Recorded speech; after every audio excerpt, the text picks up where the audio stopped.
السلام علیکم۔ کراچی میں روزے کے دوران ناردرن بائی پاس پر کیا ہوا خوفناک حادثے نے تہلکہ مچا دیا۔ متعدد گاڑیاں آپس میں ٹکرا گئیں، ایک شخص جاں بحق اور 3 زخمی ہو گئے۔ کیا آپ حالات حاضرہ سے آگاہی حاصل کرنا چاہتے ہیں؟ خبر کے پیچھے چھپے اصل حقائق جاننا چاہتے ہیں تو ابھی سبسکرائب کیجئے دل مل پاکستان کو اور ساتھ ہی گھنٹی کے نشان پر کلک کر دیں۔ آپ کو بتاتے چلیں کہ کراچی میں روزے کے دوران خوفناک ٹریفک حادثہ پیش آیا ہے۔ کراچی کے ناردرن بائی پاس پر متعدد گاڑیاں آپس میں ٹکرا گئیں، جس کے نتیجے میں ایک شخص جاں بحق اور 3 زخمی ہو گئے۔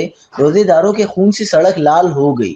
نجی ٹی وی کے مطابق افسوسناک حادثے میں گاڑیاں ایک دوسرے سے ٹکراتی رہیں، تاہم اس دوران ایک موٹر سائیکل سوار بھی حادثے کی زد میں آ گیا اور جان سے ہاتھ دھو بیٹھا۔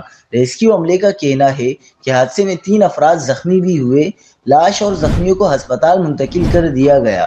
افسوسناک حادثے پر علاقے میں کوہرام مچ گیا، فضا سوگوار اور ہر آنکھ اشکبار ہو گئی۔